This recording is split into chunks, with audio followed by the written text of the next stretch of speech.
Yes, student, this is the lecture number 2, molecular basis of inheritance, and today's topic is nucleotide. हम लोगों ने देखा था कि फ्रेडरिक मिश्र ने पस सेल के न्यूक्लियस में न्यूक्लिक एसिड को डिस्कवर्ड किया था 1869 में, जिसको इन्होंने न्यूक्लिन नाम दे दिया, मीन्स डेंस एसिडिक। इसके बाद एक साइंटिस्ट आए अल्टमैन, जिन्होंने इसको नाम दिया न्यूक्लिक एसिड। अब बताया गया कि न्यूक्लिक एसिड डीएनए और आरएनए की फॉर्म में, पहले लेक्चर में हम लोगों ने देखा था, डीएनए में 5 कार्बन डीऑक्सी राइबोज शुगर है, आरएनए में 5 कार्बन राइबोज शुगर है। क्लियर हुआ। आज बात करेंगे न्यूक्लियोटाइड की, जो कि मोनोमर यूनिट है न्यूक्लिक एसिड की, चाहे डीएनए हो चाहे आरएनए हो। डीएनए का nucleotide ribose sugar base plus phosphate से बनेगा, और deoxy ribose sugar base plus phosphate से डीएनए का न्यूक्लियोटाइड बनेगा। और अगर आप राइबोज शुगर लेंगे फिर बेस और फॉस्फेट जोड़ेंगे तो वो न्यूक्लियोटाइड कहलाएगा आरएनए का। तो एक तरह देखा जाए जो न्यूक्लिक एसिड की फॉर्म है डीएनए आरएनए, उसकी मोनोमर यूनिट के बारे में आज बात करेंगे, उसको कहते हैं न्यूक्लियोटाइड। बच्चों, न्यूक्लियोटाइड होता क्या है? बेस में शुगर आप जोड़िए। शुगर कौन सी होनी चाहिए? अगर डीएनए का आप बना रहे हैं तो डीऑक्सी राइबोज शुगर होनी चाहिए। देखिए ऑक्सीजन एब्सेंट है सेकंड कार्बन पोजीशन से। अगर आप राइबोज का न्यूक्लियोटाइड बना रहे हैं तो शुगर आपके पास राइबोज होनी चाहिए, यहाँ पे ऑक्सीजन प्रेजेंट हो जाएगा। क्लियर हुआ। ऑक्सीजन यहाँ पे प्रेजेंट कर देंगे आप तो राइबोज शुगर हो जाएगी, उसमें आप फॉस्फेट जोड़ देंगे तब बन जाएगा न्यूक्लियोटाइड।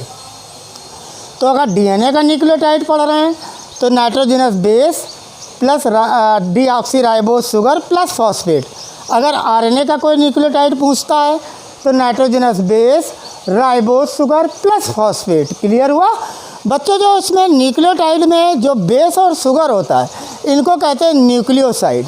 तो देखिए अगर बेस शुगर के बाद आप फॉस्फेट जोड़ेंगे तो एक क्वेश्चन बनता है कि nucleoside plus phosphate is the nucleotide.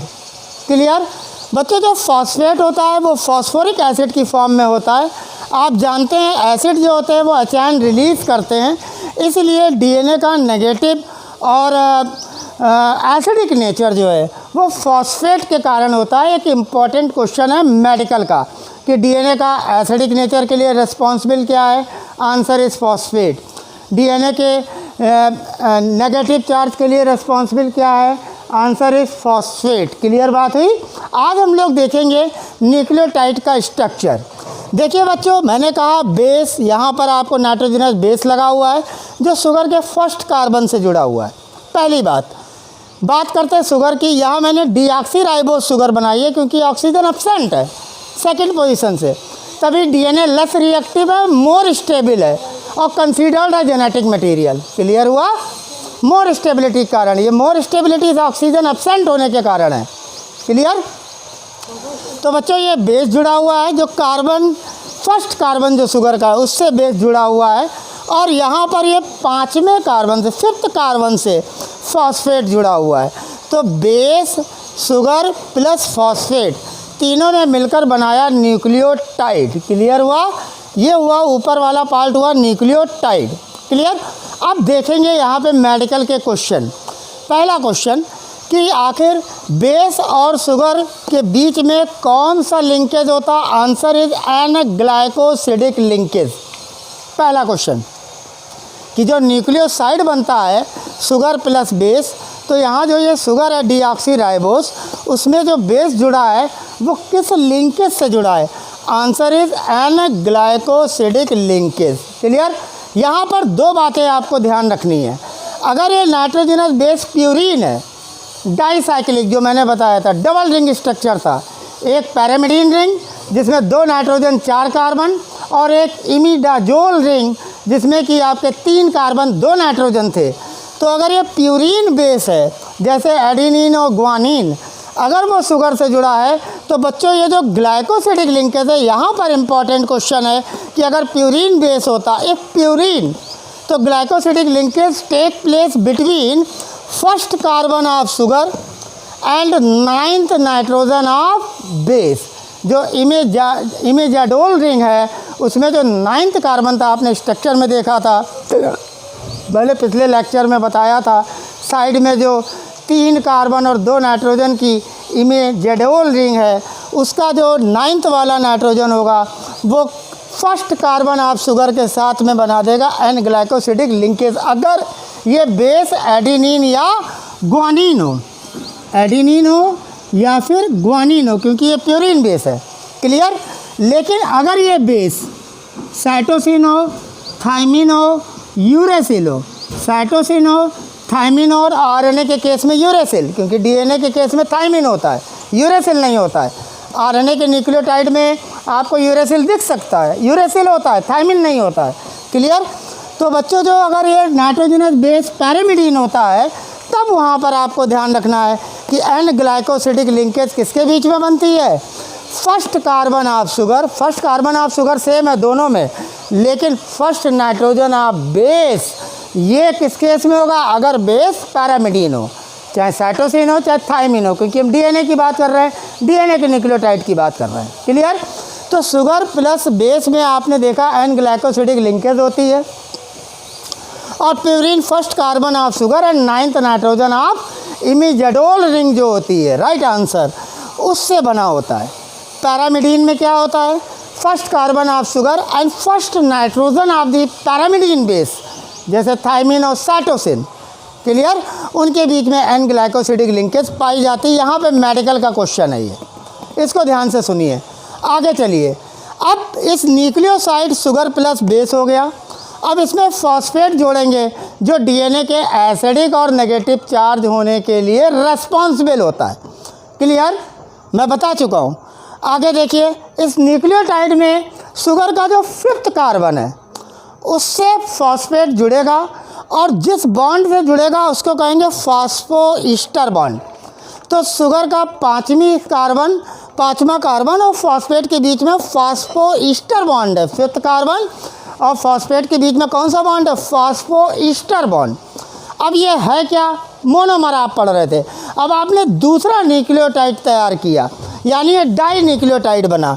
देखिए सेम ऐसे ही, यहाँ शुगर ले ली, डीऑक्सीराइबोस शुगर, ऑक्सीजन एब्सेंट है, 2nd पोजीशन कार्बन से, एन ग्लाइकोसिडिक लिंकेज से नाइट्रोजनस बेस जुड़ा, कोई भी हो सकता, प्यूरिन में और पैरामिडीन में कोई भी हो, आपको पोजीशन मालूम हो गई है, स्ट्रक्चर आप सीख चुके हैं पहले लेक्चर में। इधर देखिए, अब ये जो फॉस्फेट जुड़ा है इस शुगर से, वो तो फॉस्फोईस्टर बॉन्ड है, लेकिन ये ऊपर वाली जो शुगर है, जो चेन गई है न्यूक्लियोटाइड की, जो पॉलीन्यूक्लियोटाइड की ये चेन बन रही है, जिसमें 5 कार्बन वाला एंड 5 प्राइम कहलाएगा, और 3 वाला जो ये वाला है OH, ये कहलाएगा 3 प्राइम। क्लियर हुआ। अब आप देख रहे हैं कि शुगर, फॉस्फेट और शुगर के बीच में कौन सा बॉन्ड है, फॉस्फोडाईईस्टर बॉन्ड। तब आंसर क्या हो जाएगा, फॉस्फोडाईईस्टर बॉन्ड। मतलब फॉस्फोडाईईस्टर बॉन्ड किसके बीच में बन रहा है, sugar plus phosphate plus sugar, sugar plus phosphate plus sugar. तो ये कौन सा बॉन्ड हुआ, फॉस्फोडाईईस्टर बॉन्ड। शुगर और फॉस्फेट के बीच में फॉस्फोईस्टर बॉन्ड, इसको बहुत ध्यान रखना है। जो बच्चों ये जो एक चेन दिख रही है पॉलीन्यूक्लियोटाइड की, जब आप डीएनए का स्ट्रक्चर पढ़ेंगे तब ये डबल हेलिकल स्ट्रक्चर होगा। एक और आपको पॉलीन्यूक्लियोटाइड चेन दिखेगी, लेकिन उसके एंड एंटी पैरेलल होंगे। मीन्स दैट शुगर का 5 प्राइम अगर इस स्ट्रैंड पर है तो शुगर का 3 प्राइम उधर अगले बेस के स्ट्रैंड पे होगा, जो मैं आगे स्ट्रक्चर में सिखाऊंगा। तो आपने देखा कि इस न्यूक्लियोटाइड में आपको क्या क्या चीज़ें बातें ध्यान रखनी है। एन ग्लाइकोसिडिक लिंकेज मेडिकल का क्वेश्चन है, प्यूरिन है तो किससे अटैच्ड है, पैरामिडीन है तो किससे अटैच्ड है। क्लियर बात हुई। तो अगर प्यूरिन है तो first carbon of sugar and 9th nitrogen of base, अगर पैरामिडीन है तो first carbon of sugar and first nitrogen of base. Sugar के 5 कार्बन से क्या जुड़ा है, फॉस्फेट जुड़ा है, किससे जुड़ा है, फॉस्फोईस्टर बॉन्ड से जुड़ा है। और शुगर, फॉस्फेट और शुगर जो है डाई न्यूक्लियोटाइड, 2 बन गए ना, ऊपर भी मोनोमर है, नीचे एक सिंगल सोच लीजिए मोनोमर है। तो दोनों के बीच में जो शुगर और फॉस्फेट है, ये बच्चों बैकबोन बनाती है। क्या बनाती है, डीएनए का बैकबोन देती है। तो ये जो बैकबोन बन रही है शुगर, फॉस्फेट और शुगर, ऐसे ही नेक्स्ट न्यूक्लियोटाइड भी लगा होगा शुगर, फॉस्फेट और शुगर। तो ये जो बैकबोन बन रही है उसके लिए रेस्पॉन्सिबल बॉन्ड कौन सा है? Phosphodiester bond. कौन सा? Phosphodiester bond. क्लियर हुआ? शुगर, फॉस्फेट और शुगर के बीच। चलिए बच्चों, अब हम सीखेंगे कि किस तरीके से हम काउंट कर सकते हैं नंबर ऑफ फॉस्फोडाइस्टर बॉन्ड।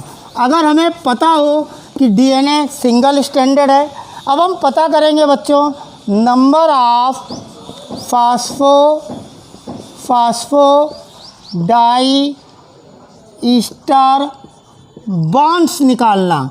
उसके लिए आपको n-1 फार्मूला ध्यान रखना है सिंगल स्टैंडर्ड डीएनए के लिए। मींस अगर कोई सिंगल स्टैंडर्ड डीएनए है तो उसमें कितने नंबर ऑफ बेसेस हैं उसमें से एक माइनस कर दीजिए, आपको नंबर ऑफ फॉस्फोडाइस्टर बॉन्ड पता लग जाएंगे। क्लियर हुआ? अगर ये डबल स्टैंडर्ड डीएनए होता है बच्चों, कौन सा? डबल स्टैंडर्ड, तो इसी फार्मूले में n-2, n क्या है? Number of bases -2। अब आप नंबर ऑफ बेसेस दिए होंगे, उसमें आप 2 माइनस करिए और पता कर लीजिए नंबर ऑफ फॉस्फोडाइस्टर बॉन्ड कितने होंगे। क्लियर? अगर बात करें सर्कुलर डीएनए की, इन केस ऑफ, मैंने पहले लेक्चर में बताया था सर्कुलर डीएनए, तो इसका फार्मूला n मीन्स दैट जितने नंबर ऑफ बेसेस उतने नंबर ऑफ फॉस्फोडाइस्टर बॉन्ड उसकी पॉलीन्यूक्लियोटाइड चेन में, क्योंकि डाइस्टर बॉन्ड कब बनते हैं? जब पॉलीन्यूक्लियोटाइड चेन होती, डाइन्यूक्लियोटाइड जब बनता तब। क्लियर हुआ? और 2 से ज़्यादा तो वो पॉलीन्यूक्लियोटाइड। तो आपने देखा फॉस्फोडाइस्टर बॉन्ड निकालने का क्या रूल है।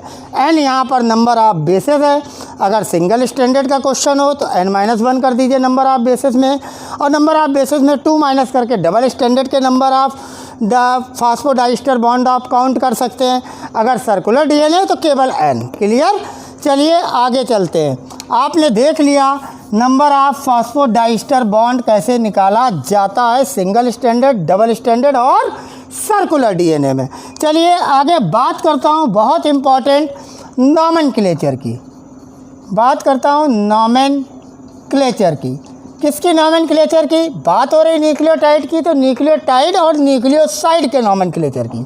ठीक, सबसे पहले देखेंगे बच्चों नेमिंग ऑफ न्यूक्लियोसाइड, मतलब बेस प्लस शुगर। अब वो अगर बेस प्यूरीन है तो आप बेस का नाम लिखिए, प्लस SINE लगाइए, जैसे एडिनोसिन, जैसे ग्वानोसिन। तो आपने देखा प्यूरीन बेस एडिनिन ग्वानिन है, तो एडिनोसिन और ग्वानोसिन न्यूक्लियोसाइड हो गया। क्लियर हुआ? अगर इसी में फॉस्फेट जोड़ देते, क्लियर हुआ, तब ये कहलाता न्यूक्लियोटाइड। तब क्या कहलाता? न्यूक्लियोटाइड। तब इसमें क्या करते? तब बच्चों सफिक्स जोड़ देंगे YLIC, आइलिक मीन्स एडिनाइलिक, ग्वानोनाइलिक, तो ग्वानाइलिक एसिड, एडिनाइलिक एसिड। क्लियर हुआ? लेकिन एक चीज़ ध्यान रखिएगा, आप डीएनए का न्यूक्लियोसाइड पढ़ रहे हैं, आप डीएनए का न्यूक्लियोटाइड पढ़ रहे हैं, आगे आप लगाएंगे डीऑक्सी वर्ड। क्लियर हुआ? डीऑक्सी वर्ड लगाएंगे। चलिए अगर बात करते हैं पैरामिडीन की, mean deoxy adenylic acid, deoxy guanylic acid, क्योंकि आप डीएनए की बात कर रहे हैं। और डीएनए में शुगर कौन सी होती है बच्चों? डीऑक्सीराइबोस। तो नाम के आगे डीऑक्सी लगाइए, आपको पता लग गया। अगर न्यूक्लियोसाइड है तो अगर वो प्यूरीन बेस के साथ में शुगर जुड़ी हुई है तो वहाँ पे SINE लगाइए सफिक्स। और अगर पैरामिडीन हो, अगर यही चीज़ पैरामिडीन की हो, क्लियर, अगर पैरामिडीन की बात हो तो देखिए, अगर न्यूक्लियोसाइड पैरामिडीन के साथ बना है तो आप डाइन वर्ड लगाइए, जैसे सैटिडाइन, जैसे थाइमिडाइन। तो थाइमिन डीएनए के केस में तो थाइमिडाइन हो जाएगा। अगर यही आरएनए को होता तो यूरिडाइन हो जाता, यूरेसिल होता ना थाइमिन की जगह आरएनए में। ये भी तो एक डिफरेंस है डीएनए और आरएनए में, कि डीएनए में थाइमिन होता है और आरएनए में यूरेसिल होता है। तो जब पैरामिडीन हो तो डाइन लगाइए। क्लियर हुआ? और अगर प्यूरीन हो तो साइन लगाइए। लेकिन एक चीज़ ध्यान रखिए, अगर कहीं एक क्वेश्चन आ जाए मेडिकल का, साइटोसिन, साइटोसिन। तो ये साइटोसिन तो बेस का नाम है, उससे मत कंफ्यूज होइए। क्लियर हुआ? क्लियर? इस चीज़ का बहुत ध्यान रखिएगा। मैंने बताया जब डीएनए का न्यूक्लियोटाइड हो तो डीऑक्सी वर्ड जरूर यूज करिए आगे। क्लियर? अब देखते हैं न्यूक्लियोसाइड पैरामिडीन का, पैरामिडाइन का। मैंने बताया DINE लगाइए, मीन्स दैट डीऑक्सी लगाइए और बाद में लिख दीजिए साइटिडीन। तो ये किसका बन गया न्यूक्लियोसाइड? ये न्यूक्लियोसाइड बन गया डीएनए का, क्योंकि डीऑक्सी वर्ड लग गया ना, डीऑक्सी राइबोज शुगर है ना। क्लियर हुआ? DINE आपको सफिक्स लगाना है, ऐसे थाइमिडाइन भी हो जाएगा। तो नॉमेनक्लेचर का ये नियम है। क्लियर? अब अगर न्यूक्लियोटाइड की बात की जाए, न्यूक्लियोटाइड की, देखिए मैं बात करता हूँ न्यूक्लियोटाइड की, कुछ नहीं आपको ध्यान रखना है, इसमें YLIC लगाना है। अब जैसे कि यहाँ पर आपको एडेनिन जुड़ा हुआ है, जो न्यूक्लियोटाइड है, जो बेस प्लस जो शुगर प्लस फॉस्फेट है, उसमें बेस कौन है? एडेनिन। तो अगर कोई आपसे कह दे इसके न्यूक्लियोटाइड का क्या नाम होगा, तो डीऑक्सी एडिनाइलिक एसिड हो जाएगा।